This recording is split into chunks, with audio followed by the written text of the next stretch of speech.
Hello everyone. चलो शुरू करते हैं इस स्टोरी का एक नया एपिसोड। और तुम सब तुम्हारे कानों में ईयरफोन ज़रूर से लगा लेना, क्योंकि स्टोरी को अच्छी तरह समझने के लिए ईयरफोन ज़रूरी है। और चलो शुरू करते हैं एक नया सफ़र। विद्युत ने जैसे ही अपने शक्ति विदु जागृत किए तो उसे किसी की आवाज सुनाई दी। विद्युत भाई, क्या तुम ठीक हो? ये आवाज उस छोटे सांप की थी जो अपनी चमकती आंखों से विद्युत की ओर देख रहा था। लेकिन विद्युत ने जब ये सुना कि अब वो सांप की भाषा सुन और समझ पा रहा है तो वो हैरान हो गया और फिर जोर जोर से हंसने लगा।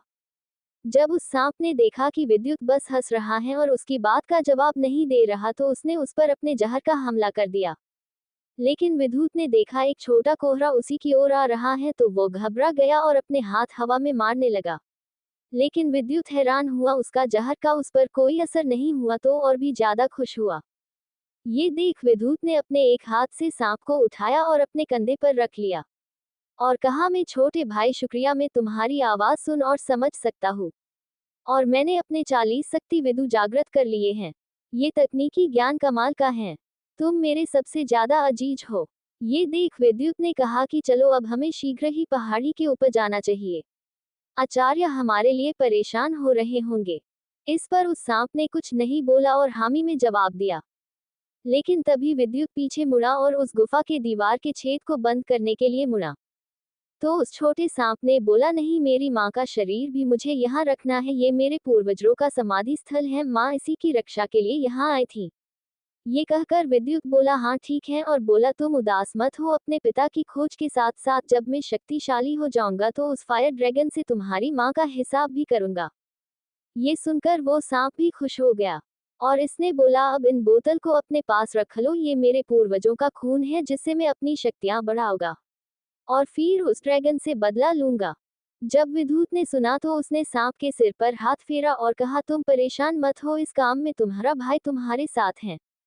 इसके बाद दोनों ने मिलकर उस सर्प नगीन के कंकाल को, जो कि मांस न होने के कारण खाली होकर हल्का हो गया था, उसे उठाकर उस इंसानी कंकाल के पास रखा। इसके बाद विद्युत पत्थरों से गुफा का छेद बंद करने लगा। इस दौरान वो सांप लगातार अपने माता पिता की ओर देख रहा था और उसकी छोटी आंखों से एक पानी की बूंद जमीन पर गिरी और मोती बन गई। इसके बाद विद्युत ने दीवार का छेद बंद कर दिया। जब वो गुफा से बाहर निकले तो उन्होंने ध्यान, दिन होने वाला है और इन सब कामों में रात का आखिरी पहर भी खत्म होने वाला था। इसलिए उसने ज्यादा देर न करते हुए तेजी से पहाड़ी के ऊपर जाना शुरू कर दिया। विद्युत ने महसूस किया कि उसकी रफ्तार और शक्ति की क्षमता पहले से दुगनी हो गई है और वो अब तेजी के साथ उस पहाड़ पर चढ़ पा रहा है। लगभग 30 मिनट के समय में विद्युत पहाड़ी के पास पहुंचा। विद्युत पहाड़ी पर पहुंचा तो उसने देखा वहां पर कोई नहीं है। उसने गुफा के अंदर जाकर देखा पर वहां पर भी कोई भी नहीं है। तो वो सोचने लगा और बाहर जाकर पत्थर पर बैठ गया। तभी सांप ने कहा, वो दोनों इधर ही आ रहे हैं। जब विद्युत ने सुना तो हैरानी से पूछा, कौन आ रहे?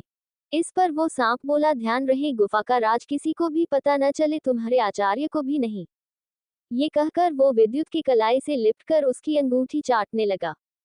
विद्युत ने अपनी अंगूठी से गुफा में मिली बोतल से एक बोतल खून की उस सांप को दे दी। सांप ने अपनी लालची निगाह से उस खून से भरी बोतल को देखा तो उसके ढक्कन खुलते ही उसे पीने लगा। इसी दौरान एक बूढ़े की तेज आवाज वहां गूंजी, विद्युत कहाँ थे? रात भर में तुम्हें पगलों की तरह ढूंढ रहा था।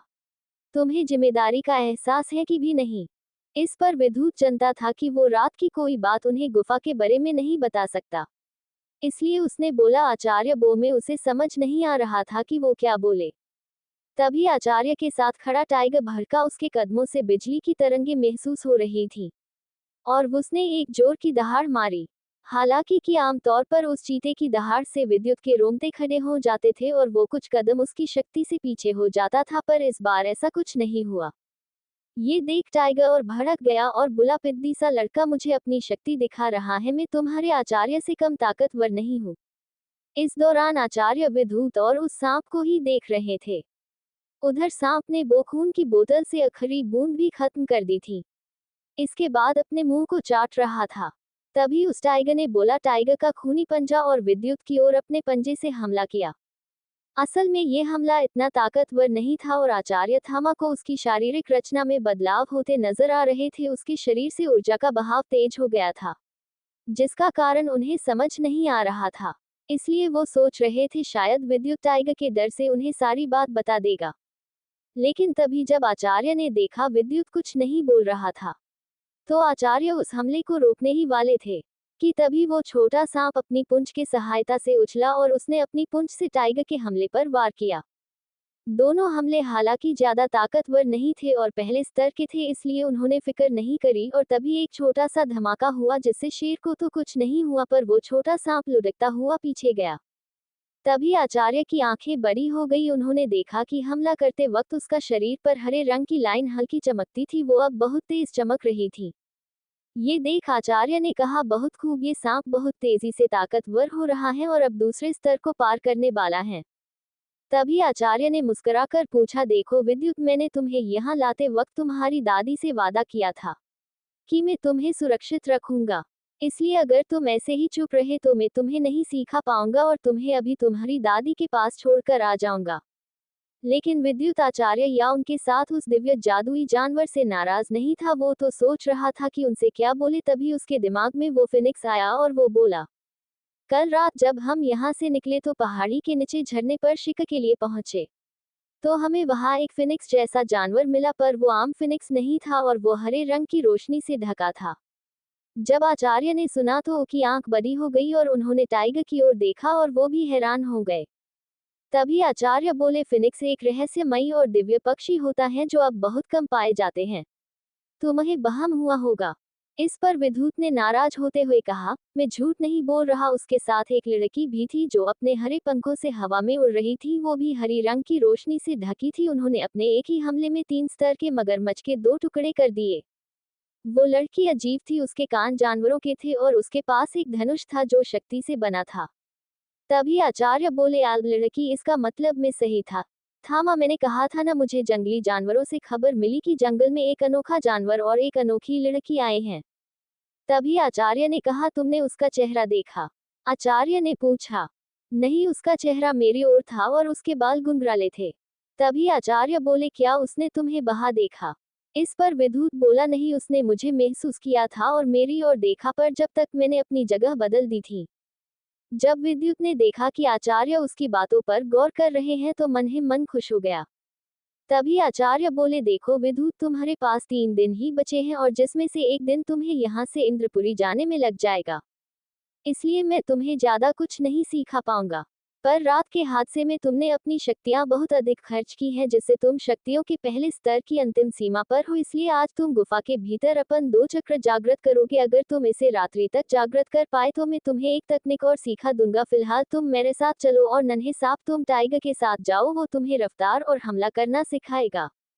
जिस पर टाइगर और उस छोटे सांप ने एक पल के लिए आचार्य को देखा और फिर एक दूसरे को देखकर मुंह फेर लिया। ये देख आचार्य और विद्युत ने अपने टाइगर दोस्त से कहा, देख दोस्त, वो अब हमारा ही परिवार है। उसकी माँ को मैंने वचन दिया है और तुम मुझसे बेहतर उसे सिखा पाओगे। इधर विद्युत ने उस सांप से कहा, छोटे भाई, मेरी खातिर तुम महान लेजेंड सिल्वर टाइगर से जाकर सीखो, वो एक महान आचार्य हैं। क्या तुम अपनी माँ का बदला नहीं लेना चाहते? क्या तुम शक्तिशाली नहीं बनना चाहते? जब विद्युत ने देखा आचार्य के समझने पर सांप ने टाइगर से सीखने से इनकार कर दिया, तो वो उसे अपनी माँ के हाथ से और अपनी दोस्ती का वादा करके राजी कर लेता है। वो छोटा सांप एक बार मुड़कर देखता है और सिल्वर टाइगर के ऊपर जाकर बैठ जाता है। जब टाइगर उसे अपने ऊपर बैठा देखता है, गुस्से से बोलता है, क्या मुसीबत है आचार्य थामा, तुम मेरा फायदा उठा रहे हो? इस पर आचार्य ने कुछ नहीं कहा और मुस्कुराने लग गई। तभी टाइगर ने एक दहाड़ लगाई जिससे जंगल में सन्नाटा हो गया और विद्युत, जो कि शक्ति बिंदु जागरूक कर चुका था, समझ गया कि उसकी दहाड़ का मतलब है वो सभी को बोल रहा है वो जंगल में आ रहा है। उसकी इस दहाड़ के बाद जंगल में खामोशी हो गई, जैसे सभी जानवर अपनी अपनी गुफाओं में छुप गए हो। तभी हवा की रफ्तार को पीछे छोड़ता हुआ वो टाइगर पल भर में वहां से गायब हो गया। जब आचार्य थामा ने उन्हें जाते देखा तो राहत की सांस ली और विद्युत की ओर देखा। इससे पहले आचार्य कुछ बोलते विद्युत बोला, आचार्य, कहीं महान सिल्वर टाइगर उस छोटे सांप को कोई नुकसान तो नहीं पहुंचाएंगे? इस पर आचार्य थामा ने मुस्कुराकर कहा, लड़के वो एक स्वाभिमानी और महान टाइगर है और मेरा दोस्त, उसने मुझे चुना, मैंने उसे नहीं चुना था। जब से वो मेरे साथ है उसके रहते जंगल का कोई भी ताकतवर और दिव्य जानवर उसका नुकसान नहीं पहुंचा सकते। जब विद्युत ने ये सुना तो वो खुश हुआ। असल में सांप के साथ कुछ वक्त रहने के बाद और आज उसकी रक्षा करने के बाद उसे उससे लगाव हो गया था। तभी विद्युत ने आचार्य से पूछा, आचार्य ये एल्ब क्या होते हैं?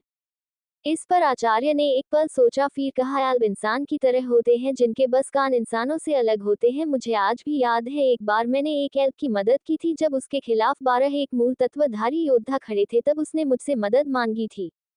जब विद्युत ने ये सुना तो चौंक गया और बोला, फिर क्या आप अकेले ही उनसे लड़े थे? तब आचार्य ये सुनकर मुस्कुराए और बोले, नहीं विद्युत, तब मैंने अपने दोस्तों को बुलाया। तुम जानना चाहोगे मेरे साथ कैसे कैसे योद्धा थे? इस पर विद्युत ने जिज्ञासा के साथ हाँ में सिर हिलाया। तब विद्युत ने कहा, वो भी क्या दिन था? वो आखिरी दिन था जब हमने साथ में लड़ाई की थी। उसमें से पहले योद्धा जिसको तुम जानते हो, महान ऋतिक वेदा और उनका रहस्यमयी यूनिकॉर्न। दूसरा योद्धा था महान आचार्य आर्य मार्कस और उनका दिव्य दोस्त एंजल बी क्वीन, जो इस धरती की शक्तियां और रहस्य के ज्ञान के भंडार हैं। तीसरा योद्धा भीमा और उसका दोस्त दिव्य ब्लैक स्नैक किंग, वो भी एक महान योद्धा है जिनके पास आकाश मूल तत्व की शक्तियां हैं। चार योद्धा हैं बादशाह और द गोल्डन लियोन किंग, इस आर्यावर्त और दुनिया के सभी देशों की सबसे बड़ी शक्ति महल के प्रधानाचार्य। और तुम्हें जानकर हैरानी होगी, सिल्वर टाइगर उन्हीं का छोटा भाई भी है, विद्युत। पांच योद्धा था वेम्पायर किंग महिपाल और उनका दोस्त दिव्य गरुड़। वो एक वक्त पर धरती के पूरे साम्राज्य पर कब्जा कर लिया था, लेकिन फिर वो ये सब छोड़कर अपने दोस्त गरुड़ के साथ चले गए। और छह योद्धा था हम सभी को एक साथ हराने वाला महान बजरंग, सभी मूल तत्वों और सभी सिद्धियों को जागृत कर सबसे शक्तिशाली। तब विद्युत ने कहा, तो उस दिन जब आप उस विदुषी नाम की लड़की से लड़ रहे थे तो आप पीछे क्यों हट गए? इस पर आचार्य बोले, क्योंकि इनमें से हमारा एक दोस्त बजरंग अपनी शक्ति बढ़ाने के लिए ध्यान में लगा है और वो जब भी जागेगा मैं उसी दिन उस विदुषी समेत पूरे राज्य को तबाह कर दूंगा। उसके बाद क्या हुआ? विद्युत ने पूछा। उसके बाद जब हम सभी इकट्ठा हुए तो वो डर से भागने लगे, लेकिन तब हमने उन्हें ये मौका नहीं दिया। तभी आचार्य ने कहा, ध्यान रहे विद्युत, अपने दुश्मन को उसी वक्त खत्म कर देना चाहिए। इस विदुषी को उस दिन बजरंग ने लड़की समझकर छोड़ दिया था, जो आज सारी मुसीबत की जड़ है। क्योंकि वो जानती है बजरंग नहीं है, उसे लगता है वो मर चुका है, पर मैं जानता हूँ वो अभी जिंदा है। एल के उस योद्धा ने मुझे ये हरी अंगूठी दी और कहा कि जब भी मुझे उसकी जरूरत पड़े इस अंगूठी पर शक्ति छोड़ दे, उसे पता लग जाएगा। तभी आचार्य ने कहा, ये लो, अब तुम इसे रख लो। अगर इस एल्ब ने तुम पर हमला करने की कोशिश की तो उसे दिखा देना वो तुम पर हमला नहीं करेगी और बोल देना तुम आचार्य थामा द लीजेंड टाइगर के शिष्य हो। ये कहकर आचार्य ने कहा, अब मैं तुम्हें ब्रह्मचक्र के प्रारंभिक स्तर सिखा रहा हूँ। फिलहाल जब तक तुम किसी मूल तत्व को हासिल नहीं कर लेते तब तक तुम इसका कोई भी स्तर पार नहीं कर सकते। लेकिन इसका प्रारंभिक स्तर भी 3 स्तर के योद्धा को जान से मारने के लिए काफी है। ये सुनकर विद्युत खुश हो गया और आचार्य की बात सुनने लगा। आचार्य के बताए अनुसार विद्युत ने अपनी आंखें बंद की और उनके आचार्य के सिर पर हाथ रखते ही सारी जानकारी विद्युत के मस्तिष्क में आ गई। जानकारी मिलने के बाद उसने अपने चक्र को जागृत किया और उससे लगातार ऊर्जा को निकालकर उसे अपने हाथों में केंद्रित करने लगा। उसने अपने हाथों से सील बनानी शुरू की और कुछ देर बाद उसके शरीर से ऊर्जा निकलने लगी और उसके आगे एक छोटे चक्र का रूप लेने लगी। लगातार शक्ति विद्युत के शरीर से निकल रही थी, जिससे विद्युत का शरीर कांपने लगा। पर विद्युत फिर भी नहीं रुका, वो किसी भी कीमत पर ताकतवर होना चाहता था। विद्युत ने अपनी मूलाधार चक्र को जागृत किया था और शक्ति बिंदु से ऊर्जा के प्रवाह को रोक दिया, क्योंकि विद्युत जानता था अगर वो ऐसा करता तो फिर उसका छोटे सांप से किया वादा टूट जाता और गुफा का राज खुल जाता। इसलिए विद्युत दांत भींचकर पीड़ा को झेलते हुए ऊर्जा को केंद्रित करता रहा। जब आचार्य ने देखा ऊर्जा के लगातार शरीर से निकालने से विद्युत का शरीर पीला पड़ रहा है तो उनके चेहरे पर परेशानी दिखाई देने लगी, जिसे देखकर उन्होंने विद्युत को रोकने की कोशिश की, पर वो ये भी जानते थे अगर विद्युत का ध्यान भंग हुआ तो शक्ति का धमाका होगा और इस धमाके से आचार्य तो शायद बच जाते। लेकिन विद्युत, जो अभी शक्ति के पहले स्तर के अंतिम चरण पर था, बुरी तरह जख्मी हो जाता। उसके बाद उसे दूसरे स्तर को हासिल करने में 2 से 3 महीने का वक्त लग जाता। इधर अब विद्युत का शरीर पीला पड़ चुका था। उसके चेहरे को देखकर कोई भी कह सकता था कि वो इस ब्रह्मचक्र तकनीक के लिए काबिल नहीं। पर आचार्य जानते थे अगर विद्युत ने ये तकनीक अब सीख ली तो उसको बाद में बहुत अधिक फायदा हो, जिसका सबसे बड़ा फायदा था कि जब विद्युत अपनी सभी कुंडली चक्र जागृत हो जाएंगे तब उसके इस हमले के आगे साम्राज्य के शक्तिशाली लोगों के भी पसीने छूट जाएंगे। तभी आचार्य ने कुछ देखा और उनके चेहरे पर मुस्कुराहट आ गई और आचार्य ने देखा चक्र अब घूमना शुरू कर रहा है। उसमें से एक हल्के पीले रंग की रोशनी निकल रही है, जिसके अंदर छुपी ऊर्जा अत्यंत भयंकर है। तभी आचार्य ने कहा, विद्युत हिम्मत मत हारना, तुम बस आखिरी पड़ाव पर हो, अब इस चक्र पर अपनी अंदरूनी ऊर्जा से नियंत्रण करो और ध्यान रहे। इस तकनीक से अपनी मौजूदा शक्ति के बाद लड़ने की हालत में नहीं रहोगे। इसलिए इसका इस्तेमाल जब करना जब तुम्हारी जान को खतरा हो, नहीं तो इस तकनीक का कभी इस्तेमाल मत करना। जब विद्युत ने आचार्य की बात सुनी तो समझ गया कि वो कामयाब हो गया है। ये देख विद्युत के चेहरे पर मुस्कुराहट नजर आई, पर जब उसने देखा कि वो चक्र मात्र एक रोटी के जितना है तो वो उदास हो गया। तभी उसने उदास होते हुए कहा, आचार्य ये तो बहुत छोटा है। क्या इस पिद्दी से चक्र के लिए मेरी सारी शक्तियां खर्च हो गई? जब आचार्य ने ये कहा तो वो गुस्सा हो गए और नाराजगी में बोले, तो क्या तुम उम्मीद कर रहे थे ये पहाड़ जितना बड़ा होगा? मौजूदा शक्ति के हिसाब से तुम एक ही ऐसा हमला कर सकते हो विद्युत। ध्यान रहे। तभी विद्युत बैठे बैठे हिलने लगा और उसका सिर भारी होने लगा। उसके कुछ पल बाद ही विद्युत का संतुलन बिगड़ा। इसका कारण साफ था, लगातार शक्तियों के शरीर से निकलने से विद्युत की आध्यात्मिक ऊर्जा खत्म हो चुकी थी, जिसका कारण था उसके पहले स्तर पर होना। ब्रह्मा चक्र तकनीक को सीखने की कोशिश में उसके शरीर से सभी शक्तियां खत्म हो चुकी थी। लेकिन विद्युत इस बात से अनजान था कि ब्रह्मचक्र तकनीक एक ऐसी दिव्य तकनीक थी जिसमें अपनी ही एक आत्मा होती थी। हालांकि वो आत्मा इतनी ताकतवर नहीं होती थी। जब कोई भी योद्धा अपनी अंदरूनी शक्ति से तैयार किया जाता था, इस तकनीक को सीखना बहुत आसान था। लेकिन अगर कोई भी योद्धा इस तकनीक का इस्तेमाल करता था, तो उस तकनीक की आत्मा खुद कुदरती शक्तियां और इस्तेमाल किए जाने वाले की शक्ति भी खींच लेता है। लेकिन विद्युत एक पहले स्तर के योद्धा होने के कारण उसके शरीर की शक्तियां बहुत कम थी, जिस वजह से विद्युत अपने होश खोकर बेहोश हो गया। हालांकि विद्युत ने इस तकनीक को रोक नहीं पाया क्योंकि वो अभी इतना काबिल नहीं था और उसकी शक्तियां भी कम थी। ब्रह्मचक्र एक ऐसी खास तकनीक थी जो एक बार तैयार होने के बाद वापस नहीं ली जाती थी और इसका मुकाबला आम स्तर के योद्धा नहीं कर सकते थे। ऐसा कहना गलत नहीं होगा कि वो एक झटके में ही मारे जाते। जब आचार्य की नजर विद्युत पर पड़ी कि वो बेहोश हो चुका है, तो उनका ध्यान चक्र की ओर गया, जो इंतजार कर रहा था कि उसका मालिक कौन है। पर विद्युत के बेहोश होने के बाद वो चक्र पूरी तरह आजाद हो गया और आकाश में घूमता वो चक्र विद्युत की ओर तेजी से बढ़ने लगा। ये देख आचार्य थामा के चेहरे पर परेशानी आ गई और उनके मुंह से चीख निकली, विद्युत। इसलिए उन्हें अपनी आध्यात्मिक ऊर्जा की मदद से चक्र को रोकने की कोशिश की, लेकिन उस चक्र में उपस्थित ऊर्जा ने आचार्य का विरोध किया। ये देख मजबूरन आचार्य ने विद्युत को अपनी और शक्ति के माध्यम से खींच लिया। जब ब्रह्मचक्र ने अपने लक्ष्य को जगह बदलते देखा तो वो भी आचार्य की ओर बढ़ने लगा। ये देख आचार्य ने अपनी वायु मूल तत्व ऊर्जा इस्तेमाल किया। आचार्य के शरीर से भरी मात्रा में शक्तियां निकली और हवा का एक बवंडर तैयार हो गया। तभी आचार्य ने उस तेजी से घूमते बवंडर ने उस चक्र को अपने अंदर खींच लाया और जब दोनों हमले आपस में टकराए तो एक तेज धमाका हुआ। ये धमाका इतना बड़ा था कि बहुत से ताकतवर लोगों ने इसे महसूस किया। ये धमाका इतना बड़ा हुआ था कि उसके टकराते ही चारों तरफ शक्तियों की बाढ़ आ गई। पर आचार्य इस बात से हैरान नहीं थे, वो हैरान इस बात पर थे कि विद्युत का शरीर उस हमले से निकली शक्ति को अपने अंदर सोख रहा था। शक्ति सोखने की ये रफ्तार बहुत तेज थी। वही पहाड़ी के नीचे जंगल में अभ्यास करते छोटे सांप ने महसूस किया कि ये शक्ति किसी और की नहीं विद्युत की है और उसने द लीजेंड टाइगर की ओर गौर से देखा। तभी सिल्वर टाइगर ने कहा, लगता कुछ गलत हुआ है, और उसने तेज आवाज में कहा, आज के लिए इतना काफी, अभी मुझे जाना होगा। इस पर छोटे सांप ने कहा, मैं भी आपके साथ ही चलता हूँ, और छलांग लगाकर सिल्वर टाइगर के ऊपर बैठ गया। अपने ऊपर फिर किसी छोटे सांप को आराम से बैठा देख सिल्वर टाइगर ने अपनी भौं सिकोड़ ली, पर इस बार कुछ न बोलकर हवा से तेज रफ्तार में वो उड़ाकर पहाड़ी की चोटी की ओर जाने लगा। जंगल से लगे कैंप में बुजुर्ग ने भी इस शक्ति को महसूस किया और उसी ओर बढ़ने लगे। इधर साम्राज्य के महल में महान ऋतिकवेदा ने भी इस हमले की शक्ति को महसूस किया और तेजी से उस ओर जाने लगे। पर विद्युत तो इन सब बातों से अनजान बेहोश पड़ा था। जब आचार्य ने महसूस किया कि सभी ताकतवर लोग उसी ओर आ रहे हैं तो और भी ज्यादा परेशान हो गए और उन्होंने तुरंत विद्युत को अपनी शक्ति के माध्यम से छुपा दिया।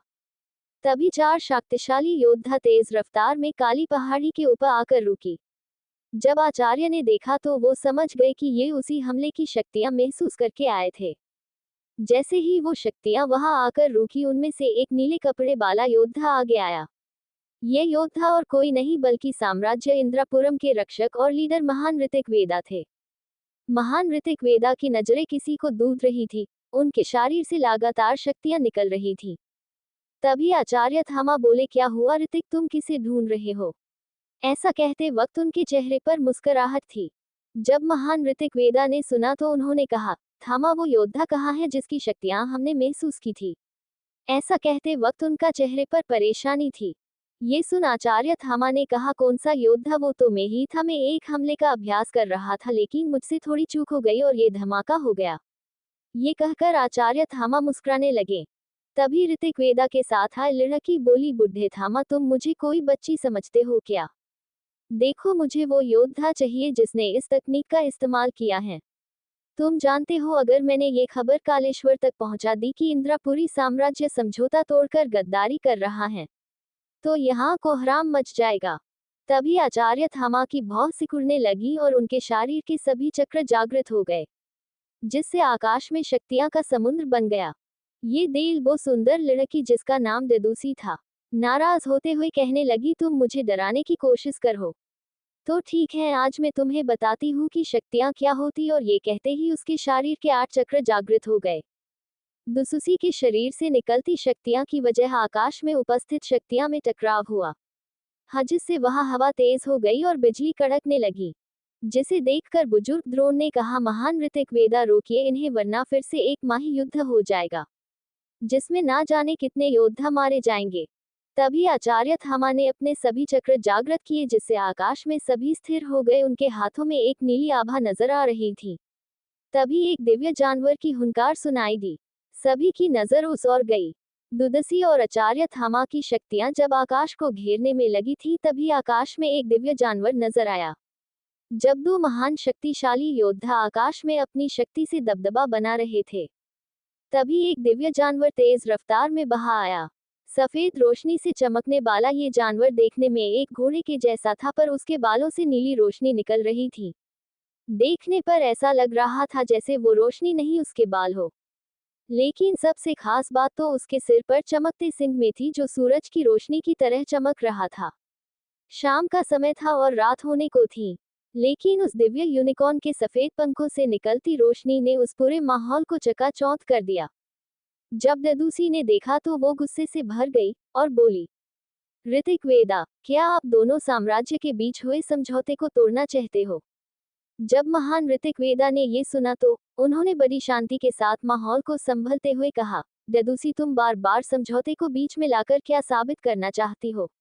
आखिर समझौता तो तुम तोड़ रही हो। क्या मैं जान सकता हूँ तुम्हारे आने का उद्देश्य क्या है? जब ददूसी ने देखा ऋतिकवेदा भी आचार्य थामा का समर्थन कर रहे हैं तो उसने कहा, मैंने यहाँ ब्रह्मचक्र तकनीक की शक्तियां महसूस की हैं और आप शायद भूल गए हैं, ये वही तकनीक है जो आदिदेव की रहस्यमयी तकनीकों में से एक है। इस पर ऋतिकवेदा के पास खड़े इंद्रपुरी के राजा नागा अर्जुन बड़ी इज्जत के साथ बोले, इससे आपका तात्पर्य क्या है? साफ साफ बोलिए, क्या आप ये कहना चाहती हैं वो तकनीक हमने चुराई है? जब दुसुसी ने देखा साम्राज्य के राजा नागा अर्जुन भी वहां आ चुके हैं तो ददूसी के चेहरे पर परेशानी आ गई, क्योंकि दुसुसी अच्छे से जानती थी वो इस साम्राज्य के राजा थे जो सभी देशों में अपनी ईमानदारी और शक्ति के लिए प्रसिद्ध थे। हालांकि वो शक्ति के मामले में महान ऋतिकवेदा से कमजोर थे, लेकिन ददूसी जानती थी अगर उसने राजा के साथ किसी भी तरीके से कोई गलती की तो सभी साम्राज्य मिलकर उसके साम्राज्य पर हमला कर देंगे। दुसुसी अच्छे से जानती भले ही उसका साम्राज्य सभी साम्राज्य से ताकतवर था, लेकिन अगर सारे साम्राज्य उसके खिलाफ हो गए तो उन्हें बहुत अधिक नुकसान होगा। इसलिए उसने समझदारी से कहा, राजा नागा अर्जुन आपके रक्षक ऋतिक वेदा के इस मित्र के पास वो रहस्यमयी तकनीक है। ये तकनीक वही तकनीक है जिसे हमारे राज्य के दुश्मन ने हमसे चुराई है। हमें उस तकनीक से कोई लेना देना नहीं है। इनसे बोलिए कि वो इंसान हमारे हवाले कर दे या हमें उसका पता दे दे, और मैं वादा करती हूँ मैं यहाँ से चली जाऊंगी। जब महान ऋतिक वेदा ने ये सुना तो उन्हें क्रोध आ गया और उन्होंने गुस्से से कहा, ददूसी तुम्हारी हिम्मत कैसे हुई मेरे दोस्त पर इल्जाम लगाने की? पहली बात, उसे तुमसे झूठ बोलने की जरूरत नहीं। दूसरी बात, मेरा दोस्त इतना कमजोर नहीं है कि किसी पर चोरी छुपे हमला कर उसकी संपत्ति को चुरा ले। वो महान थामा द लीजेंड टाइगर है, उसने आज तक किसी की पीठ पीछे वार नहीं किया। अगर तुम्हें भरोसा नहीं है तो उसमें मैं कुछ नहीं कर सकता। और सबसे बड़ी बात, यहाँ आते वक्त मैंने थामा की शक्तियां महसूस की। ये हमला उसका नहीं था। ये तकनीक भले ही वही थी, पर जिसने भी ये हमला किया वो इंसान अभी पहले स्तर का योद्धा होगा। उसकी शक्तियां मामूली थी। ये बात तुम भी जानती हो। तो आगे किसी पर इल्जाम लगाने से पहले सोचकर बोलना, वरना अगली बार मैं खुद इस समझौते को तोड़कर तुम्हें जान से मार दूंगा। उसके बाद भले ही मुझे अकेले पूरे साम्राज्य से लड़ना पड़े। जब दुदुसी ने ये सुना तो वो घबरा गई, क्योंकि वो खुद जानती थी अगर महान ऋतिक वेदा ने साम्राज्य पर हमला किया तो उनके सभी दोस्त जो कि ताकतवर दल से संबंध रखते हैं उस पर हमला कर देंगे। इसलिए दुदुसी मुस्कुराते हुए बोली, आप गलत समझ रहे हैं। मेरे कहने का मतलब, क्या पता वो इंसान इस गुफा में छुपा हो, इसलिए मैं इस गुफा की तलाशी लेना चाहती हूँ। जब ददूसी ने ये कहा तो आचार्य थामा के माथे पर परेशानी नजर आने लगी, और इससे पहले कि कोई कुछ बोलता वहां तेज दहाड़ की आवाज सुनाई दी। जब सभी ने उस ओर देखा तो वहां एक सिल्वर टाइगर हवा में चलता हुआ उसके करीब आया और बोला, इतने सारे ताकतवर लोग आज मेरे घर पर आए हैं। जब ददूसी ने देखा तो वो समझ गई कि अब उसका प्लान खराब होकर ही रहेगा, क्योंकि ये सिल्वर टाइगर किसी भी कीमत पर नहीं मानेगा। और सबसे बड़ी बात, इसका भाई जो कि एक हाई रैंक का दिव्य जानवर था, जिसे ददूसी काफी घबराती थी। जब ददूसी ने देखा वो टाइगर उसके सामने आ गया है तो वो 2 कदम पीछे होकर बोली, मुझे तुम्हारी गुफा की तलाशी लेनी है। जब सिल्वर टाइगर ने ये सुना तो उसने एक दहाड़ निकली, जिसके बाद जंगल से 5 और 6 स्तर के करीब 100 से अधिक जानवर हवा में उड़कर सामने आने लगे। तभी सिल्वर टाइगर ने कहा, ऐसा करने की सोचना भी मत, मुझे फर्क नहीं पड़ता अगर साम्राज्य का समझौता टूट भी जाए, पर मैं तुम्हें जिंदा नहीं छोड़ूंगा। अब अगर तुम मेरे जंगल में दोबारा नजर आई तो तुम यहाँ से जिंदा नहीं जा पाएगी। तभी ऋतिक वेदा बोले, वो जानते थे सिल्वर टाइगर एक राजा था इस जंगल का और वो उसकी शक्ति से परिचित थे। इसलिए उन्होंने आदर से कहा, महान टाइगर ददूसी को लगता है कि आपकी गुफा में उसके साम्राज्य का दुश्मन छुपा है।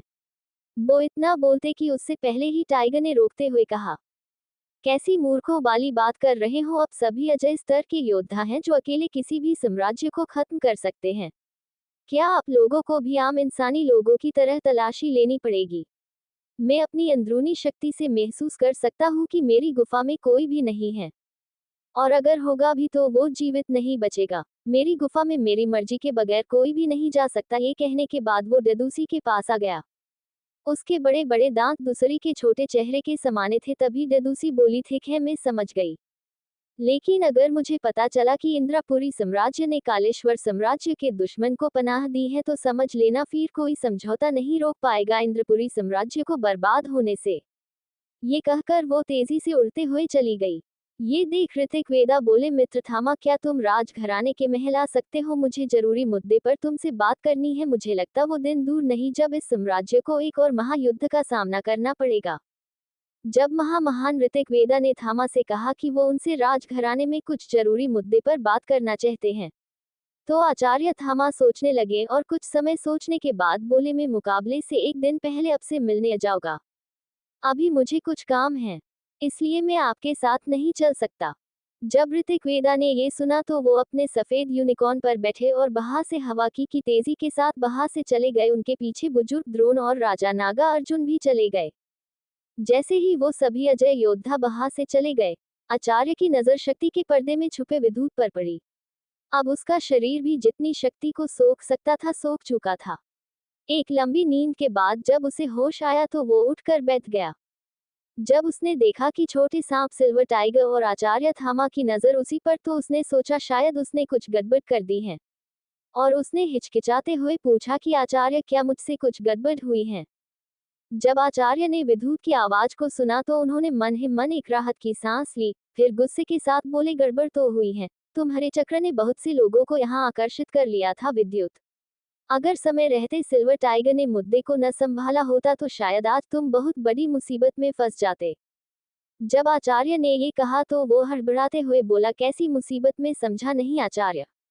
जब विद्युत ने ये कहा तो सिल्वर टाइगर गुस्से के साथ दहाड़ते हुए बोला, लड़के तुझे पता भी नहीं है तूने किसको अपनी शक्ति की ओर आकर्षित कर लिया है।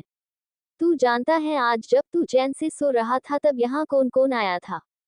जब विद्युत ने सिल्वर टाइगर को गुस्से को देखा तो वो कुछ नहीं बोला और वो समझ गया कि जरूर उसने कुछ गड़बड़ की है, इसलिए उसने सिर झुकाकर सबसे माफी मांगी। जब आचार्य ने ये देखा तो वो शांत स्वभाव में बोले, पर इस गड़बड़ से तुम्हें एक फायदा भी हुआ है। तुम अब दूसरे स्तर के योद्धा बन चुके हो। बस तुम्हें अपने दूसरे स्तर के चक्र को जागृत करना है अपनी शक्तियां केंद्रित करके। ऐसा कहते वक्त उनके चेहरे पर मुस्कुराहट थी। जब विद्युत ने ये सुना तो वो खुश हो गया और उसके चेहरे पर मुस्कुराहट आ गई, पर उसने इसे जाहिर न करते हुए शांत रहा और बोला, आचार्य क्या मैं उस तकनीक में नाकाम रहा। और आचार्य की ओर देखने लगा। इस पर आचार्य एक पल सोचने लगे और बोले, हाँ विद्युत, तुम नाकाम तो रहे पर पूरी तरह नहीं, क्योंकि तुमने जो चक्र बनाया था वो एक महान आदिदेव योद्धा की रहस्यमयी ब्रह्म चक्र तकनीक थी, जिसे तुमने बनाते वक्त सारी शक्ति इस्तेमाल कर ली थी, जिस वजह से तुम बेहोश हो गए थे। उस वजह से उस चक्र के अंदर उपस्थित आदिदेव की रहस्यमयी ऊर्जा की आत्मा जग गई और उसने तुम पर ही हमला कर दिया दुश्मन समझकर। इसलिए मुझे अपनी शक्ति से उस पर हमला करना पड़ा, जिससे एक तेज धमाका हुआ और उसकी शक्तियां आसपास फैल गई। हालांकि तुम्हारे शरीर ने काफी हद तक शक्तियां सोख ली थी, लेकिन तब तक उस कमजात ददूसी को इस रहस्यमयी तकनीक की शक्ति का आभास हो गया और वो यहाँ आ गई। इस तरह आचार्य ने उसे पहले हुई सारी बात बताई। उसके बाद आचार्य ने कहा, अब तुम इस हमले का इस्तेमाल साम्राज्य के मुकाबले में नहीं कर सकते। अब तुम जब तक एक अजय स्तर के योद्धा नहीं बन जाते तब तक तुम इस तकनीक का इस्तेमाल नहीं कर सकते, क्योंकि साम्राज्य के सभी योद्धा जो ताकतवर हैं उनकी मुझ पर और सिल्वर टाइगर पर नजर है। अगर अब कोई गड़बड़ हुई तो शायद मैं भी तुम्हें बचा नहीं पाऊंगा। जब आचार्य ने ये कहा तो ये सुनकर सिल्वर टाइगर चौंक गया और हैरानी के साथ बोला, क्या इस लड़के के पास वो रहस्यमयी ब्रह्म तकनीक है और इसने उसे सिद्ध भी कर लिया। इस पर आचार्य थामा ने कहा, हाँ, और मैं ये नहीं जमता कि वो दुदसी इस तकनीक के मालिक के पीछे क्यों पड़ी है और उसकी इस तकनीक के मालिक से क्या दुश्मनी है। जब विद्युत ने ये सुना तो उसने कहा, मैं जानता हूँ। इसका मतलब ददूसी को पता है कि मेरे पिता और मेरा परिवार कहाँ है। मैं उस ददूसी को पकड़कर उससे अपनी पिता के बारे में पूछूंगा। जब सिल्वर टाइगर ने ये सुना तो वो नाराज होकर बोला, तुम जानते भी हो क्या कह रहे हो लड़के, वो लड़की एक अजय योद्धा है और बहुत जल्द एक विजय योद्धा बन जाएंगी। तब शायद महान ऋतिक वेदा और दिव्य यूनिकॉर्न और में थामा आचार्य भी उसका सामना नहीं कर पाएगा। तब वो कुदरती शक्तियां हासिल कर एक खतरनाक शक्ति की मालिक बन जाएंगी। तुम अपनी मामूली 2 स्तर की तकनीक के सामने खड़े भी नहीं हो सकते और तुम्हारा ब्रह्म चक्र उसके लिए मात्र एक खिलौने की तरह है जिसे वो कभी भी अपने पैरों के नीचे कुचल सकती है। जब विद्युत ने ये सुना तो गुस्से से बोला, तो क्या हुआ, मैं इतना ताकतवर बनूंगा कि उसकी रूह कांप जाएंगी एक बार मैं इस मुकाबले को जीत लूं। उसके बाद मैं और अभ्यास करूंगा और एक एक करके अपने सभी चक्रों को जागृत कर लूंगा। जब आचार्य ने ये सुना तो बोला, शांत हो जाओ विद्युत, जब तक तुम एक सात चक्रधारी अजय योद्धा नहीं बन जाते तब तक तुम छुप कर रहो बेहतर है। इसलिए अपनी शक्तियां बढ़ाओ। इस दुनिया में कमजोर लोगों को कोई मार भी दे तो किसी साम्राज्य को फर्क नहीं पड़ता। इसलिए अब तुम इस मुकाबले पर ध्यान दो और अपनी शक्तियों को निखरो, क्योंकि मुझे और सिल्वर टाइगर को राजघराने जाना है। शायद साम्राज्य को जल्दी ही एक बड़े युद्ध के लिए तैयार होना होगा। इसका कारण और मुख्य वजह ब्रह्मचक्र तकनीक की शक्तियां हैं। कायेश्वर साम्राज्य को ये लगता है वो तकनीक और उसका मालिक इंद्रपुरी साम्राज्य के पास है और हम लोग उसे पनाह और रहस्यमयी तरीके से ट्रेनिंग दे रहे हैं। इस बात का ध्यान रहे विद्युत, अगर तुम्हारी तकनीक का खुलासा हुआ तो साम्राज्य के ताकतवर लोग खुद तुम्हें पकड़कर कालेश्वर साम्राज्य को सौंप देंगे। जब आचार्य ने विद्युत को ददूसी के बारे में बताया तो वो परेशान हो गया था। वो मन सोच रहा था कि उसने कितनी बड़ी गलती कर दी और मन ही मन खुद को कोस रहा था। लेकिन आचार्य समझ चुके थे कि वो किस बात को लेकर परेशान थे। इसलिए उन्होंने विद्युत को समझाते हुए कहा, विद्युत, तुम खुद को दोष मत दो। सभी कोई न कोई गलती करता है, लेकिन योद्धा वही होता है जो अपनी गलती को सीख कर आगे बढ़े। अगर तुम अपनी गलती के लिए खुद को कोसते रहोगे तो कभी अपनी शक्तियों पर काबू नहीं कर पाओगे। लेकिन विद्युत इस बात से परेशान नहीं था। वो तो ये सोच रहा था कि अगर वो अपने चक्र की शक्ति के साथ अपने शक्ति बिंदु के 40 चक्रों की ऊर्जा को भी इस्तेमाल करता तो शायद वो इस तरह बेहोश नहीं होता और आज ये समस्या उत्पन्न नहीं होती। तभी सभी की खामोशी को तोड़ता हुआ सिल्वर टाइगर बोला, थामा, समय हो चुका हम दोनों का राजघराने जाने का। तभी सिल्वर टाइगर विद्युत के पास आया और बोला, देखो लड़के, वैसे तो मुझे समझ नहीं आता तुम जैसे मामूली लड़के के लिए थामा क्यों परेशानी मोल ले रहा है। ये कहते कहते वो विद्युत के इतने करीब आ चुका था कि उसकी सांसें भी विद्युत को महसूस हो रही थी। उसके शरीर से एक दिव्य ऊर्जा निकल रही थी जिसे साफ साफ देखा जा सकता था, जिसे देखकर किसी 5 स्तर के योद्धा के भी डर से थरथरी उठने लगती। जब उस टाइगर ने देखा विद्युत डर से कांपने लगा तो उसने नाराजगी से कहा, डरने की जरूरत नहीं है, मैं तुम्हें जान से नहीं मारने वाला। अगर मुझ पर थामा के एहसान न होते तो मैं कभी तुम्हारी मदद नहीं करता। सिल्वर टाइगर ने ये कहकर अपने अपने पंजे को विद्युत के माथे को स्पर्श किया। उसके ऐसा करते विद्युत के दिमाग में एक तेज झटका लगा और एक पल के लिए उसकी आंखों के आगे अंधेरा छा गया। जब विद्युत ने अपने अपकों को संभाला तो सिल्वर टाइगर वहां से आकाश में उड़कर जाते हुए बोला, तुम्हें एक तकनीक दी है। वैसे तो ये एक मामूली हमले की तकनीक है जिसे शेर का पंजा कहा जाता है। ये तकनीक किसी भी 3 स्तर के योद्धा द्वारा बनाए मैंने शक्ति कवच को आसानी से तोड़ सकती है और तुम इसे अपने विरोधी या दुश्मन पर हमले के तौर पर भी इस्तेमाल कर सकते हो। अब मुझे देखना है कि तुम कितने काबिल हो, मुझे निराश मत करना लड़के। ये कहते कहते वो वहां से हवा में गायब हो गया। जब सिल्वर टाइगर वहां से गया तो आचार्य ने विद्युत से कहा, विद्युत, अब तुम्हारे पास 2 स्तर का एक दिव्य जानवर भी है, इसलिए तुम्हें मुकाबले के दूसरे पड़ाव में कोई परेशानी नहीं होगी। एक बात का खास तौर पर ध्यान रखना, साम्राज्य के अंदर में तुम्हारी कोई मदद नहीं कर सकता, क्योंकि राजघराने और ऋतिक वेदा को मुझ पर शक हो चुका है कि मैं उनसे कुछ न कुछ छुपा रहा हूँ। अब मैं जा रहा हूँ, मुकाबले के दूसरे पड़ाव को तुम आसानी से पार कर जाओगे और तीसरे पड़ाव के लिए तुम्हें अगर वक्त मिला तो मैं कोशिश करूंगा कि कोई नई तकनीक सिखा सको। तब तक तुमने जो भी सीखा है उसका अभ्यास करो। ये कहकर आचार्य ने अपने चक्रीय ऊर्जा से बने पंख निकाले और उड़कर वहां से चले गए। उन्होंने जाते वक्त विद्युत को मुस्कुराकर देखा और कहा, मैं तुम्हारा इंतजार करूंगा साम्राज्य के मुकाबले में। विद्युत के देखते ही देखते वो भी अपनी तेज रफ्तार के साथ आकाश में गायब हो गए। विद्युत उनको जाते देख मन ही मन बोला, एक दिन में भी इतना ताकतवर बनूंगा। इसके बाद विद्युत ध्यान लगाकर आचार्य के बताए अनुसार अपने दूसरे चक्र को जागृत करने लगा। इधर छोटा सांप भी बिना कुछ बोले पास रखी बोतल से खून पीने के बाद विद्युत की कलाई पर जाकर लिपट कर सो गया।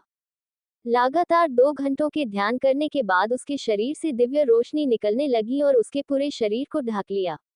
उसका पूरा शरीर में एक दर्द का एहसास होने लगा। विद्युत इस पीड़ा को पहले भी महसूस कर चुका था, इसलिए वो घबराया नहीं और उसने अपने दांत भींचकर अभ्यास करने लगा। धीरे धीरे उसका शरीर से एक एक द्रव्य निकलने लगा और उसके आसपास से खुशबू आने लगी। जब छोटे सांप को ये महसूस हुआ तो वो तुरंत विद्युत के शरीर से दूर हट गया। कुछ देर बाद उसकी पीठ पर एक चक्र नजर आने लगा। उस चक्र में से नीली रंग की तेज रोशनी निकली। वो रोशनी धीरे धीरे बढ़ने लगी और उसकी मांसपेशियों में जाने लगी, जिससे विद्युत की मांसपेशियां कसने लगी। जब वो दिव्य रोशनी पूरी तरह विद्युत के शरीर में प्रवेश हुई तो विद्युत ने धीरे धीरे अपनी आंखें खोली। आंखें खोलने के बाद विद्युत ने अपने शरीर को अलसय अंदाज में ऐंठा, जिससे एक धीमी हड्डी के कुड़कुड़ाने की आवाज आने लगी। जब छोटे सांप ने ये देखा तो वो जल्दी से विद्युत के पास आने लगा। छोटे सांप के पास आते ही विद्युत ने उसे रहस्यमयी ढंग से मुस्कुराकर देखा और तेजी से उसकी ओर अपने भाले से हमला किया। उसके हमले में बहुत अधिक तेजी आ गई, जिसे देख सांप चौंका और उसके चेहरे पर भी निर्दय और खतरनाक भाव नजर आने लगे। विद्युत ने सांप अपनी बिजली मूल शक्ति के साथ भले से अटैक किया, पर वो सांप उसकी हमले की जगह से हट गया और चट्टान पर रेंगते हुए उछलकर उस पर अपनी पूंछ से हमला किया, जिसके बचाव में विद्युत ने एक पल आंख बंद की और उन्हें सिल्वर टाइगर के द्वारा शेर का पंजा हमले का याद आया और उसने 2 कदम किसी शेर की तरह पीछे हटाए और अपने हाथ को पीछे करके अपनी ऊर्जा को केंद्रित किया। एक पल बाद उसका हाथ एक शेर के पंजे की तरह नजर आ रहा था। जब दोनों हमले आपस में टकराए तो एक तेज धमाका हुआ, जिससे विद्युत और छोटा सांप दोनों तेजी से पीछे फिसले। तभी विद्युत ने आंख बंद कर अपने शक्ति बिंदु को खोला और ऊर्जा एक विस्फोट होने के साथ शरीर से बहने लगी, जिसे देख सांप चौंक गया और थोड़ा घबराने लगा। उसके बाद विद्युत की तेज रफ्तार में किसी तेंदुए की तरह इधर उधर कूदता हुआ जमीन पर कस के पैर मारकर हवा में उछला। तभी आकाश में गर्जना हुई और काले बादल मंडराने लगे। इसी के साथ एक तेज बिजली आकाश मार्ग से होती हुई विद्युत पर गिरी, जिससे विद्युत को तेज दर्द हुआ। उसका शरीर रोशनी से घिर गया। ऐसा लग रहा था मानो बिजली के देवता ने अपना रौद्र रूप धारण कर लिया। बिजली और ऊर्जा की शक्ति इतनी ज्यादा थी कि विद्युत के शरीर में कंपन होने लगी और उसने एक तेज आवाज के साथ चीख निकाली। जब विद्युत ने छोटे दिव्य सांप पर हमला किया तो शक्तियां आपस में टकराई। इसलिए विद्युत ने अपनी पूरी शक्ति को आजमाने का निर्णय लिया। वो जानता था, दिव्यनाग के पास उसके पूर्वजों का खून है, अगर वो जख्मी भी हुआ तो उसे ज्यादा चोट नहीं आएगी। इसलिए विद्युत ने अपनी मूल शक्ति को जागृत कर अपनी सभी बिंदु खोल दिए और एक भीषण बिजली का प्रवाह उसके शरीर में होने लगा। हालांकि विद्युत ने अपनी पूरी शक्तियों का इस्तेमाल आज से पहले ब्रह्मचक्र तकनीक में किया था, जिस वजह से वो बेहोश हो गया था। लेकिन इस बार का हमला उतना ताकतवर नहीं था। उधर जब दिव्य छोटे सांप ने ये देखा तो वो भी अपने शक्ति बिंदु खोलने लगा था, और अभी तक दिव्य सांप अपने 60 शक्ति बिंदु ही खोल पाता था, जिसकी वजह से उसका शरीर लगभग 20 फुट बड़ा हो गया। दूर से अगर कोई इस दृश्य को देखता तो ऐसा लगता जैसे कोई दिव्य पुरुष किसी दानव से लड़ रहा था। दिव्य सांप का एक खौफनाक रूप देखकर विद्युत दंग रह गया। हालांकि दिव्य सांप अभी अपने तीसरे चरण में था तो वो उड़ नहीं सकता था, लेकिन उसकी शक्ति की मदद से वो कुछ वक्त हवा में रहकर हमला कर सकता था। दिव्य सांप अपनी पूंछ की सहायता से आकाश में ऊपर उछला और तेजी से विद्युत की ओर मुंह खोलकर बढ़ा। इस वक्त उसके भयानक दांत इतने बड़े हो गए कि विद्युत उनके सामने छोटा नजर आ रहा था। इसके साथ विद्युत ने अपने भाले को हवा में घुमाते हुए दिव्या सांप पर हमला किया। इस हमले की वजह से आकाश को बादलों ने ढक लिया और बारिश होने लगी। तभी विद्युत का शक्ति भाला तेजी से दिव्या सांप की ओर बढ़ने लगा। उस हमले को आते देख दिव्या सांप पागलों की तरह हंसने लगा और उसके शरीर से हरे रंग की रोशनी निकली। ये दिव्या सांप की अंदरूनी ऊर्जा थी। उसने अपने मुंह को खोला और शक्तियों के भले पर हमला किया। ऐसा लगा रहा था कि विद्युत और जहरीला लावा एक दूसरे से टकराने वाले थे। जब दोनों हमले आपस में टकराए तो एक तेज धमाका हुआ और जहरीला लावा इधर उधर भेलने लगा। उसका एक हिस्सा विद्युत की ओर बढ़ा रहा था। इधर जब दिव्या सांप ने देखा तो वो घबरा गया, क्योंकि वो जानता था उसका जहरीला लावा एक खतरनाक जहर से बना द्रव्य था, जिससे विद्युत पल भर में मोम की तरह पिघल जाता। इसलिए उसने ऊपर जाकर उसे बचाने की कोशिश की, लेकिन वो भूल गया था कि वो कुछ पल ही हवा में रह सकता था। कुछ दूर आगे बढ़ने के बाद वो नीचे गिरने लगा और उसका रूप भी पहले की तरह होने लगा। उसकी आंखों में डर था, क्योंकि उसका हमला विद्युत की ओर बढ़ रहा था। हालांकि विद्युत की शक्ति का हमला भी उसकी ओर बढ़ रहा था, पर छोटा दिव्य सांप फिलहाल अपनी आती शक्ति को नजरअंदाज किया। इधर विद्युत से जहर का लावा तेजी से बढ़ रहा था कि तभी उसे सिल्वर टाइगर के शब्द याद आए और वो समझ गया। सिल्वर टाइगर ने विद्युत को तकनीक दी थी, पर यह नहीं बताया था कि वो एक बचाव तकनीक है, न कि हमले की तकनीक नहीं है। असलियत में वो शेर का हमला एक करीबी मुकाबले की तकनीक थी, क्योंकि सिल्वर टाइगर उसकी शक्ति और मानसिक शक्ति की परीक्षा ले रहे थे। तभी विद्युत का ध्यान फिर से हमले की तरफ गया और उसने जल्दी से सील बनाए और इस बार फिर एक खतरनाक बिजली आकाश को चीरते हुए विद्युत के हाथ पर आई, जिससे उसके हाथ ने फिर से पंजे का रूप लिया और उसने तेजी से पूरी ताकत के साथ हवा में हमला किया और हवा का तेज झोंका उसके हाथ से निकला और उस जहरीले लावा से टकराया और एक तेज धमाके के साथ लावा सामने की चट्टान से टकराया। देखते ही देखते वो चट्टान पिघलने लग गई और वहां बस एक मिट्टी का मलबा बचा। जब छोटे दिव्य सांप ने हवा की सहायता से अपनी पूंछ को घुमाकर हमला किया और अपनी ओर आते शक्ति के हमले पर वार किया, जिससे एक तेज धमाका हुआ और दिव्य नाग पुंज की सहायता से अपने आप को संभलकर जमीन पर नीचे आ गया। जमीन पर गिरने के बाद दोनों ही थक चुके थे। दोनों के माथे के पास पसीने आ रहे थे। तभी दिव्य नाग उसके पास रेंगता हुआ आया और उसने घुमाकर एक पुंज विद्युत को मारी और उसकी आंख से आंसू गिरने लगे। जब विद्युत ने देखा तो बोला, छोटे दोस्त क्या हुआ, क्या तुम ठीक हो? लेकिन दिव्य छोटा नाग कुछ भी नहीं बोला। जब विद्युत ने उसे कुछ भी न बोलते हुए देखा तो विद्युत ने उसे अपने हाथ में उठाया और बोला, देखो दोस्त, तुम मेरे लिए बहुत खास हो। भले ही मैंने तुम्हें हराया नहीं, लेकिन तुमने मुझ पर भरोसा करके मुझे अपनी खास तकनीक दी थी। जब विद्युत ने ये बोला तो सांप ने उसे मासूमियत से देखा और बोला, तुमने ऐसा क्यों किया? जब तुम्हें पता था कि तुम्हारी तकनीक इतनी ताकतवर नहीं थी, फिर भी तुमने अपनी शक्ति को क्यों रोका? अगर तुम्हें कुछ हो जाता तो मैं भी मर जाता। मुझे मरने से डर नहीं लगता, लेकिन मैं मरने से पहले उससे बदला लेना चाहता हूँ, अपनी माँ का, अपने पिता का, अपने पूर्वज का। जब विद्युत ने ये सुना तो मुस्कुराते हुए बोला, तुम इतनी फिक्र नहीं करनी चाहिए। भूलो मत, मैं एक महान योद्धा हूँ, मैं एक सबसे ताकतवर ब्रह्म योद्धा बनूंगा। तुम्हें उस फायर ड्रैगन से डरने की जरूरत नहीं है। हम दोनों मिलकर जल्द ही अपनी शक्ति बढ़ाकर उससे बदला लेंगे। जब दिव्या नाग ने ये सुना तो वो गुस्से से बोला, मेरे पूर्वजों और माँ बाप को मारने वाला वो फायर ड्रैगन नहीं है। उसकी तो इतनी हिम्मत नहीं कि वो यहाँ आ सके। मेरा असली दुश्मन वो फायर ड्रैगन नहीं, बल्कि वो सुनहरा ड्रैगन है। जिसने उस फायर ड्रैगन को भेजा है, उसने मेरे पूर्वजों और मेरी नस्ल के सभी दिव्य नागों को एक एक करके मार दिया। अब मैं ही बचा हूँ दिव्य नागों में से, बस मैं अकेला। मैं इसलिए जब तक मरना नहीं चाहता, जब तक मैं उस सुनहरे ड्रैगन से बदला नहीं ले लेता। जब छोटे दिव्यनाग ने विद्युत को अपने पूर्वजों के हत्यारे सुनहरे ड्रैगन के बारे में बताया। जब विद्युत ने ये सुना तो एक पल के लिए वो हैरान हो गया, और उसके मन में उसके पिता का ख्याल आया और उसकी आंखों में गुस्सा नजर आने लगा। जब दिव्यनाग ने ये देखा तो वो भी एक पल के लिए चौंक गया और जमीन पर लेटे लेटे बोला, क्या तुम कुछ कहना चाहते हो? ये कहकर असमंजस से विद्युत की ओर देखने लगा। लेकिन विद्युत के मुंह से एक ही शब्द निकला, ब्रह्म योद्धा। मैं एक दिन ये मुकाम हासिल करूंगा, क्योंकि ये दुनिया बस ताकतवर को अहमियत देती है। तारों को देखते देखते नीले आकाश के नीचे और कब दोनों को नींद आ गई, पता ही नहीं चला। सुबह जब आंख खुली तो छोटे दिव्यनाग के चेहरे पर सूरज की रोशनी पड़ी, जिस वजह से उसकी आंख खुली। उसने जब अपने बगल में देखा तो दिव्यनाग को वहां विद्युत नहीं दिखा।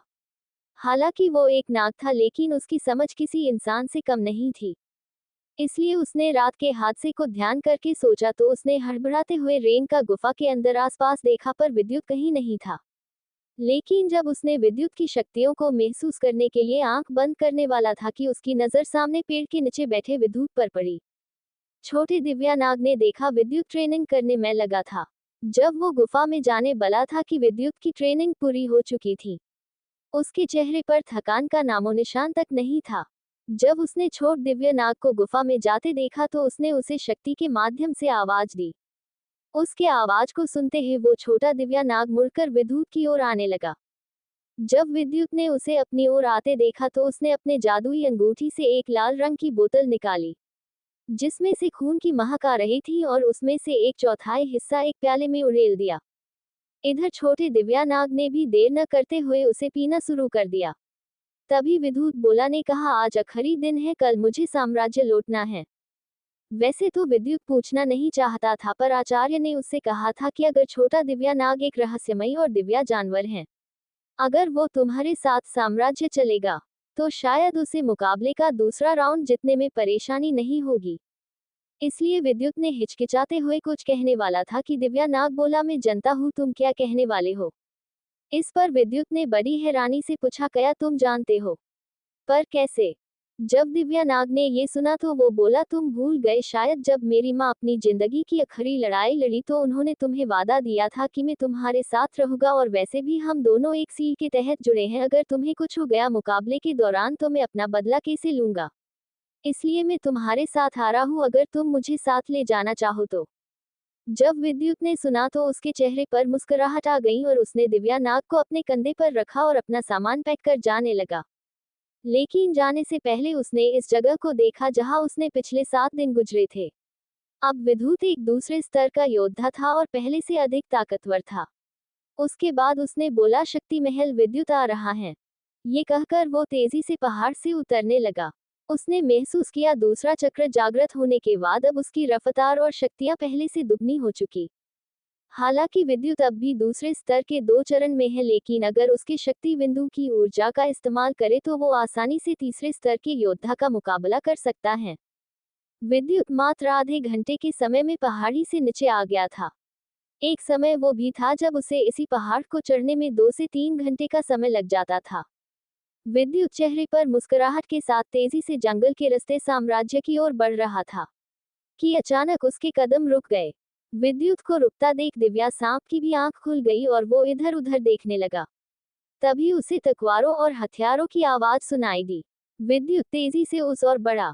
सामने का नजारा देख विद्युत हैरान हो गया, क्योंकि सामने 2 लड़कियों और 3 लड़कों का एक ग्रुप था जिसके सामने करीब 10 दूसरे स्तर के भेड़ियों के समूह को देखा, जो उस ग्रुप पर हमला कर रहे थे। उस ग्रुप में सभी लोगों को विद्युत अच्छे से जानता था, जिनमें से एक इरा थी। विद्युत ने देखा कि वो भेड़िए संख्या के मुकाबले में उनसे अधिक थे और उन पर लगातार हमला कर रहे थे। हालांकि उनके साथ 5 जानवर भी थे जिन्हें उन्होंने काबू कर लिया था, लेकिन उनमें से 3 जनवरी रैंक 1 थे, जो लगातार भेड़िए के हमले से घायल हो रहे थे। इरा और उसके दोस्त मुसीबत में पड़ चुके थे। जब विद्युत ने देखा तो उसकी पकड़ भले पर मजबूत हो गई और इधर दिव्य नाग के चेहरे पर भी भयानक भाव नजर आने लगे और उसके छोटे समूह से 2 भागों में बटी जिप बाहर आने लगी। तभी एक भेड़िए ने आकाश में देखकर एक आवाज निकाली, जैसे वो अपने साथियों को इशारा कर रहा था कि वहां और भेड़ियों की आवाज आने लगी। विद्युत जानता था अगर और भेड़िए यहाँ आ गए तो शायद उनका बचना मुश्किल हो गए। तभी एक भेड़िए ने मौके का फायदा उठाकर इरा पर पीछे से हमला कर दिया। ये हमला इरा के पीछे से हुआ था, जिस वजह से वो अनजान थी और जब उसे एहसास हुआ तब तक बहुत देर हो चुकी थी, क्योंकि अपने शिकार को सामने देख भेड़िए के मुख पर एक भयानक मुस्कुराहट थी और उसके बड़े मुंह में उसके बड़े बड़े दांत साफ नजर आ रहे थे, जैसे वो अपने शिकार को दबोचने को तैयार थे। कि तभी आकाश में काले बादल मंडराने लगे और एक तेज बिजली आकाश को चीरते हुए नीचे आने लगी। जब आकाश में काले बादल मंडरा रहे थे, तभी एक तेज बिजली का आकाश को चीरते हुए उस भेड़िए पर गिरी। अचानक हुए हमले से वो भेड़िया संभल नहीं पाया और बिजली का सीधा हमला उस पर हुआ, जिस वजह से अचानक हुए हमले के कारण उसके मुंह से दर्दनाक चीख के साथ दहाड़ा। जब ग्रुप के सभी लोगों ने उस अनजान लड़के को देखा तो वो सभी एक पल के लिए हैरान होकर देखने लगे।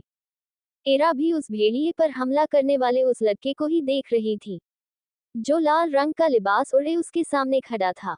उसके हाथ में एक सोने के रंग का 7 मीटर लंबा भाला था। इरा हैरान भी थी और असमंजस में भी कि कौन है ये लड़का। लिबास के कारण उसकी उम्र का अंदाजा लगाना मुश्किल था, क्योंकि उस वक्त उस लड़के का चेहरा इरा की तरफ नहीं था। हमले के दौरान वो लाल लिबास वाला लड़का उसकी ओर पीट करके खड़ा था, अपने एक साथी को इस तरह घायल होकर करहाते देख। एक भेड़िए तेज आवाज में दहाड़ा और बोला, कौन हो तुम? उद्धरण चिन्ह, तेरी इतनी हिम्मत कि तू मेरे साथी पर हमला करे? और उस लाल लिबास वाले लड़के को देखकर दहाड़ा। जब ग्रुप के सभी मेंबर ने देखा तो वो हैरान हो गए। तभी उनमें से एक लड़का हड़बड़ाते हुए बोला, ये नहीं हो सकता, ये रैंक 3 स्तर का भेड़िया है। हम लोग इससे नहीं जीत सकते, हम सभी मारे जाएंगे। भागो यहाँ से वरना हम सब मारे जाएंगे। जिस पर उसी ग्रुप के एक लंबी कद काठी वाले लड़के ने कहा, चुप करो, तुम एक योद्धा होकर इस तरह की बात कर रहे हो। अगर तुम्हें भागना है तो भाग सकते हो, मैं तुम्हें रोकूंगा नहीं, लेकिन मैं मैदान छोड़कर नहीं भागूंगा। ये लंबा गोरा लड़का और कोई नहीं, ध्रुव महाजन था। तभी ध्रुव ने कहा, इरा क्या तुम ठीक हो? जब इरा ने देखा तो उसका ध्यान अपने ग्रुप के साथी की ओर गया और उसने भी सिर हिलाकर हामी में इशारा किया। तभी उस गोरे लड़के ने कहा, आपका बहुत बहुत शुक्रिया मेरी दोस्त की जान बचाने के लिए। इस पर उस लड़के ने मुड़कर देखते हुए कहा कि शुक्रिया के साथ ध्रुव भाई, तुमने तो कहा था हम दोस्त हैं। अब दोस्त होकर शुक्रिया धन्यवाद अच्छा नहीं लगता, लेकिन फिलहाल हम मुसीबत में हैं। जंगल का ये हिस्सा इन भेड़ियों का है, हमें जल्द से जल्द यहाँ से निकलना होगा, वरना इसके सभी साथी आ जाएंगे और हम फिर इनका सामना नहीं कर पाएंगे। तभी वो भेड़िए, जिसकी आंखों में विद्युत के लिए नफरत साफ साफ देखी जा सकती थी, वो तेज आवाज में दहाड़ा और उसने अपने साथिया को इशारा किया। उसके इशारा करते ही बाकी बचे 12 भेड़ियों ने उसे चारों तरफा से घेर लिया। उन भेड़ियों की आंखों में खून उतर आया था और वो किसी को वहां से जाने देना नहीं चाहते थे। जब इरा ने देखा कि वो लाल लिबास वाला लड़का कोई और नहीं बल्कि विद्युत है, तो उसके चेहरे पर मुस्कुराहट आ गई। तभी जमीन पर रेंगता हुआ सांप वहां आया और उसने अपने जहरीले दांत निकालकर भेड़िए के लीडर की ओर देखा। जब भेड़िए के लीडर और समूह ने देखा तो वो पीछे हटने लगे और तेज दहाड़ लगाकर वहां से जाने लगे। उन भेड़िया के समूह को जाता देख विद्युत और वहां खड़े सभी हैरान हो गए और ध्रुव बोला, बहुत विचित्र बात है, एक पल पहले ये हम पर हमला कर रहे थे और अब पीछे हट रहे हैं। इधर विद्युत मुस्कुरा रहा था, उसने अपने कंधे पर बैठे सांप को देखा और उसके सिर पर हाथ फेरा। उसके हाथ फेरने के बाद वो सांप जाकर उस घायल भेड़िए के पास गया और उसका खून पीने के लिए उसके गर्दन पर दांत गड़ा दिए, जिसकी वजह से वो भेड़िया झटपटाने लगा और अपने पंजे जमीन पर मारने लगा। कुछ पल बाद उसका शरीर पीला पड़ गया, जैसे उसके शरीर से सारी ऊर्जा खून के साथ खींच ली हो। इसके बाद वो सांप विद्युत के बगल से होता हुआ इरा के पास गया और उसके पैरों से चढ़ता हुआ उसके कंधे के पास आ गया। ये देख विद्युत मुस्कुराया और बोला, अच्छा बच्चे, नए दोस्त क्या मिले, पुराने साथी को भूल गया, और ये कहकर मुस्कुराने लगा। विद्युत की आवाज सुनकर वो सांप अपनी दो भागों में बटी जीभ दिखाकर चिढ़ाने लगा, जिसे देखकर इरा एक बार फिर मुस्कुराए और उसके चेहरे पर मुस्कुराहट आ गई। तभी उस ग्रुप का तीसरा लड़का अपनी तलवार निकलते हुए शक्ति बाहर निकलते हुए बोला, इरा ये सांप तुम्हें भी काटने वाला है। जिसे देखकर सभी लोगों की सांप पर नजर गई। वो लड़का अपनी शक्तियों को तलवार पर इकट्ठा करने लगा, जिसे देख विद्युत ने सील बनाए और एक बिजली का झटका आकाश को चीरते हुए उस लड़के के आगे गिरा। तभी विद्युत बोला, उस पर हमला करने की सोचना भी मत, वरना तुम्हें पछताना होगा। असलियत में वो सांप इरा के गर्दन के पास कटने के लिए नहीं, बल्कि गर्दन के पास सिर रखकर सो गया। ये देख इरा मुस्कुराए और बोली, दोस्तों घबराने की जरूरत नहीं है, मैं इस सांप को जानती हूँ। ये कोई पागल जानवर नहीं है, ये एक अच्छे दोस्त की तरह है। तभी ध्रुव चलकर वहां आया और बोला, तुम सही वक्त पर आए, ये तुम्हारा दूसरा एहसान हो गया मुझ पर, एक दिन में तुम्हारे सारे एहसान चुका दूंगा। लेकिन मुझे समझ नहीं आया कि ये भेड़िए संख्या और ताकत में हमसे ज्यादा होने के बावजूद भी पीछे क्यों हट गए। लेकिन विद्युत ये जनता था और वो दिव्या छोटे नाग का रहस्य किसी के सामने नहीं लाना चाहता था। वो जनता था कि इस जंगल में सर्प, नगीन और उसके पूर्वज का राज था और वो भेड़िए इस बात को जानते थे। अगर उसने उन पर हमला किया होता तो वो नाग अपने असली रूप में आ जाता। इसलिए वो समझदारी दिखाते हुए वहां से चला गया, जिसके पीछे पीछे सभी भेड़िए भी वहां से चले गए। जब सभी भेड़िए वहां से चले गए तो उन्होंने राहत की सांस ली और वहां से जाने लगे। शाम होने को थी, इसीलिए उन्हें साम्राज्य की सरहद के पास ही अपना बेस कैंप लगाया। ध्रुव महाजन अपने साथ एक लड़के को लेकर लकड़ी लाने के लिए चला गया, जिससे आग जलाकर कर रात बिताने का इंतजाम किया जा सके। इधर विद्युत अपने छोट सांप को खाना खिला रहा था। तभी एक खूबसूरत लड़की अपनी लंबी और गोरी टांगों के साथ वहां आए और अपनी मीठी आवाज में बोली, क्या मैं यहाँ बैठ सकती हूँ। जब विद्युत ने देखा कि वो लड़की और कोई नहीं तो वो हैरान हो गया था। असल में हुआ ये था कि उस वक्त इरा ने अपनी योद्धा वाली पोशाक उतार दी थी और हल्के हरे रंग की शॉर्ट ड्रेस पहनी थी, जिसमें उसका गोरा बदन साफ साफ नजर आ रहा था। चांद की रोशनी जब उसके खूबसूरत चेहरे पर पड़ी तो विद्युत अपने होश खोने लगा। जब छोटे दिव्य सांप ने ये देखा तो उसने विद्युत के गाल पर पूंछ मारी और इरा के कंधे पर जाकर बैठ गया। इरा के कंधे पर बैठकर वो उसको जीभ दिखाने लगा। जब विद्युत ने ये देखा तो उसने गुस्सा करते हुए कहा, सांप के बच्चे रुक, अभी बताता हूँ।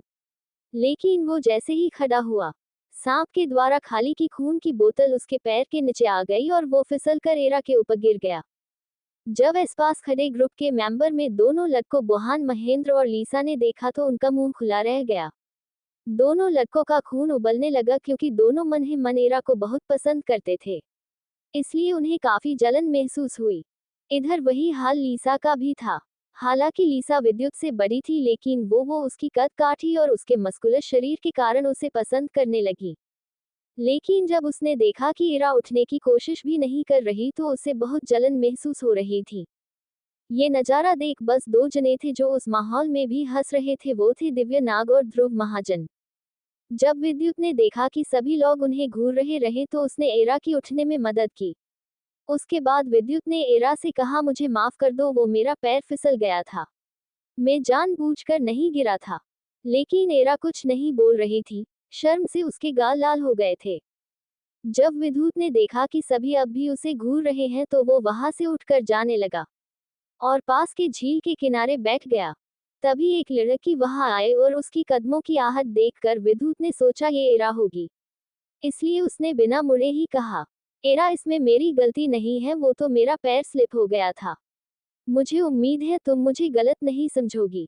तभी वो लड़की विद्युत की इस बात को नजरअंदाज करते हुए बोली, विद्युत में एरा नहीं हूँ। वो ध्रुव ने कहा है कि काफी रात हो चुकी है, तुम खाना खा लो, सब तुम्हारा इंतजार कर रहे हैं।